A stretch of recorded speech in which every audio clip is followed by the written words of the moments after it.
അവർക്കും എന്റെ പുതിയ വീട്ടിലേക്ക് സ്വാഗതം. കേന്ദ്ര പദ്ധതിയായ PM കിസാൻ സമ്മാൻ നിധിയുടെ 21ാമത് ഗഡുവിനും അടുത്ത സംസ്ഥാനത്തിനും കേന്ദ്രം കൈമാറിയിരിക്കുകയാണ്. നേരത്തെ 3 സംസ്ഥാനങ്ങൾക്ക് ഈ ഒരു തുക നേരത്തെ തന്നെ നൽകിയിരുന്നു. ഇന്നലെ ജമ്മു ആൻഡ് കാശ്മീരിന് 2000 രൂപ കേന്ദ്രം 21ാമത് ഗഡുവിനും നൽകിയിരിക്കുകയാണ്. ഇന്നലെ 1:30-ക്കാണ് ഈ ഒരു വിതരണം നടന്നത്. 8.5 ലക്ഷത്തോളം വരുന്ന കർഷകർക്ക് ഇന്നലെ ആ ഒരു തുക അവരുടെ അക്കൗണ്ടുകളിലേക്ക് എത്തിക്കഴിഞ്ഞു. 170 കോടി രൂപയാണ് ഇതിനായിട്ട് അനുവദിച്ചത്. അപ്പോൾ നമുക്ക് ദീപാവലി സമ്മാനമായി എത്തുമെന്നുള്ളൊരു അപ്ഡേഷനൊക്കെയാണ് ലാസ്റ്റ് വന്നിരുന്നത്. എന്നാൽ അതിനെക്കുറിച്ചുള്ള യാതൊരു അറിയിപ്പുകളും ഇപ്പോൾ വന്നിട്ടില്ല. ഇപ്പോൾ നിലവിൽ 4 സംസ്ഥാനങ്ങൾക്ക് PM കിസാൻ സമ്മാൻ നിധി 21ാമത്തെ ഗഡുവിനും നൽകിയിട്ടുണ്ട്. ഇനിയിപ്പോൾ ഓരോ സംസ്ഥാനങ്ങൾക്കാണോ ഇനി ഒരു വിതരണം ഇനി മുന്നോട്ട് വരുന്നത്? അവിടെ ഫ്ലഡൊക്കെ ഉണ്ടായതുകൊണ്ടാണ് ഈ വിതരണം നേരത്തെ തന്നെ നടത്തിയതെന്നുള്ളത് 3 സംസ്ഥാനങ്ങൾക്ക് പറഞ്ഞിരുന്നു. ജമ്മു ആൻഡ് കാശ്മീരിന് എന്തെങ്കിലും കൃഷിനാശങ്ങളൊക്കെ ഉള്ളതുകൊണ്ടായിരിക്കാം അവർക്കും നേരത്തെ തന്നെ ഈ ഒരു തുക കൈമാറിയിരിക്കുന്നത്. ഇനിയിപ്പോൾ PM കിസാൻ സമ്മാൻ 21ാമത്തെ ഗഡുവിന് ബാക്കിയുള്ള സംസ്ഥാനങ്ങൾക്കാണ് നൽകേണ്ടത്. അതിനെക്കുറിച്ചുള്ള ഡേറ്റും കാര്യങ്ങളൊന്നും തന്നെയും വന്നിട്ടില്ല. ഒരു പക്ഷേ ഇനിയിപ്പോൾ ഓരോ സംസ്ഥാനങ്ങൾ തിരിച്ചാണോ 3-4 സംസ്ഥാനങ്ങൾക്ക് ഒരേ സമയത്താണ് കൊടുക്കുക എന്നുള്ള അറിയിപ്പുകളൊന്നും തന്നെയും വന്നിട്ടില്ല.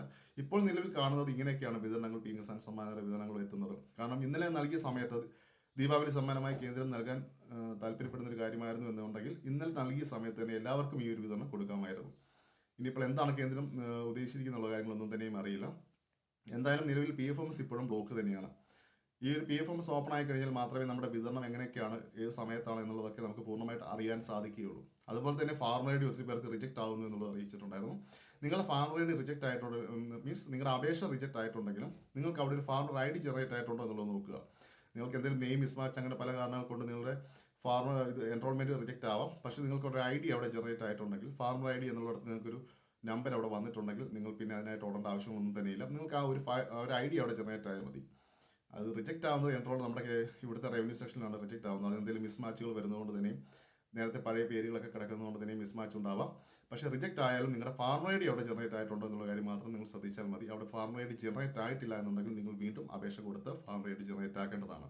അതല്ലാതെ റിജക്റ്റ് ആയി എന്ന് കരുതി നിങ്ങൾക്ക് PM കിസാൻ സമ്മാനയുടെ തുക വിതരണം മുടങ്ങില്ല. ഫാർമർ ഐ ഡി അവിടെ ഉണ്ടെങ്കിൽ നിങ്ങൾക്ക് തീർച്ചയായും PM കിസാൻ സമ്മാനയുടെ തുക വിതരണം ലഭിക്കുന്നതാണ്. അപ്പോൾ ഇതൊക്കെയാണ് ഇപ്പോൾ നമുക്ക് വന്നിരിക്കുന്ന അപ്ഡേഷൻ. അപ്പോൾ എൻ്റെ വീഡിയോ ഇഷ്ടമായെങ്കിൽ സബ്സ്ക്രൈബ് ചെയ്യാനും ലൈക്ക് ചെയ്യാനും മറക്കരുത്. താങ്ക്